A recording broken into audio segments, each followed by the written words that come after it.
នេះគឺជាកំណាត់ឈើក្រញូងគឺកម្រងធ្វើដៃឈូសធ្នូកងទ័ពខ្មែរបុរាណតើមានប្រមាណដំណាក់កាលអញ្ជើញទស្សនាដូចទៅនេះគឺជាຂະຫນາດដែលខ្ញុំធ្វើដៃឈូសគឺដល់ដំណាក់កាលយើងកាត់ចំណាំសិនហើយបន្តមកគឺយើងកាត់ដុំកំណាត់ឈើក្រញូងនេះឲ្យវាដាច់ចេញពីគ្នាហើយមួយវិញទៀតនោះគឺការអានេះគឺយើងអាដោយប្រុងប្រយ័ត្នផងដែរគឺអាឲ្យវាត្រង់កុំឲ្យវាឆិតឬកុំឲ្យវាវាចអញ្ចឹងក្នុងការអានេះគឺយើងបានហើយបន្តមកទៀតគឺយើងចាំងហើយក្នុងការចាំងនេះទៀតសោតគឺយើងយកតែក្លឹមទេគឺស្រាយយើងអត់ត្រូវការទេអញ្ចឹងស្រាយនេះគឺយើងចាំងវាចេញដើម្បីយកក្លឹមធ្វើជាស្នូកដែលឈូសបាទហើយចំពោះការចាំងនេះទៀតសោតគឺយើងកាន់កំបិតហ្នឹងឲ្យណែនកុំឲ្យវាផ្លាតមកទៅជើងរបស់យើងអញ្ចឹងដល់ដំណាក់កាលដែលត្រូវចាំងអស់ហើយសល់តែក្លឹមទេអញ្ចឹងយើងតេស្តបន្តិចកុំឲ្យវាខូចសាច់ក្លឹមបាទហើយចំពោះដំណាក់កាលនេះមួយគឺយើងធ្វើដោយប្រុងប្រយ័ត្នផងដែរឥឡូវដល់ដំណាក់កាលរំលីងវាឬក៏ខាត់វាឲ្យវាមានភាពងាយស្រួលក្នុងការកាន់ក៏ដូចជាវាមានសម្រាប់បន្ថែមទៀតពីព្រោះពីបុរាណនោះវាមានខាត់នេះទេគឺយើងមានតែចាំងហើយយើងប្រើកំបិតចិត្តដើម្បីរំលីងវាឲ្យស្មើឥឡូវដល់ដំណាក់កាលដែលត្រូវធ្វើពោះដែលឈូសហើយដើម្បីយកកន្លែងដែលដាក់ផ្លែដែលឈូសអញ្ចឹងតកតងគ្នាជាមួយនឹងដៃឈូសនេះចំណុចសំខាន់គឺវានៅកន្លែងនេះខ្ញុំកំពុងតែដាប់ហ្នឹងកាលណាយើងដាប់ខ្លាំងពេកវាធ្វើឲ្យដៃឈូសហ្នឹងវាបែក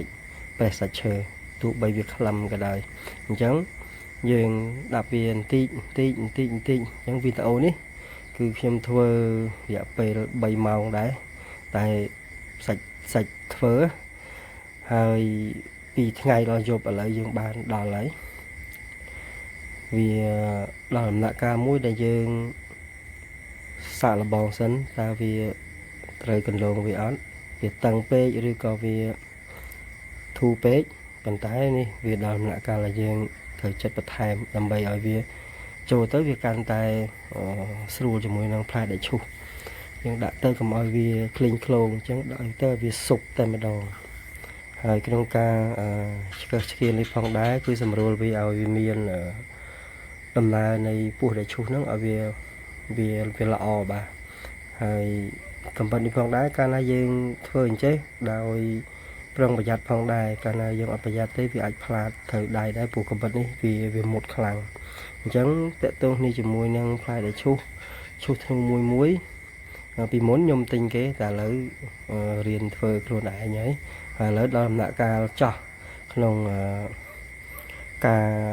ធ្វើកន្លះដាក់ស្នៀតនៃផ្លែដែលឈូសអញ្ចឹងការចោះនេះផងដែរគឺយើងតម្រូវឲ្យវាត្រង់ផងដែរយើងមិនមែនចេះតែចោះទេហើយមុននឹងចោះគឺយើងវាស់ຂະຫນາດវាស់ទំហំនៃផ្លែដើម្បីសោកស្នៀតទៅកុំឲ្យវាតឹងពេកកុំឲ្យធូរពេកប៉ុន្តែឥឡូវយើងដល់ហើយដំណាក់កាលដែលយើងត្រូវវាយកន្លែងទៅទប់ស្នៀតហ្នឹងឥឡូវនេះយើងដាក់ផ្លែដែលឈូសចូលក្នុងស្នូកនេះយើងសាកមើលវាសិនតើវាស្រួលដៃដែរឬទេបាទអញ្ចឹងការឈូសធ្នូកងទ័ពខ្មែរបុរាណយើងប្រើតែមួយខាងក៏បានដែរមិនចាំបាច់ដូចតែឈូសធម្មតាដែលបងប្អូនដូចជាអ៊ំចាស់គាត់ធ្វើកន្លងមកគឺមានដៃពីរសងខាងហ្នឹងឥឡូវដល់វគ្គសម្លៀងដៃឈូសហើយសម្លៀងផ្លែដៃឈូសហើយក្នុងការសម្លៀងនេះទៅសោតគឺយើងក៏សម្លៀងយូរដែរក្នុងការរំលីងឲ្យវាមុតស្ដើងតែម្ដងឥឡូវដៃឈូសយើងអាចឈូសបានហើយ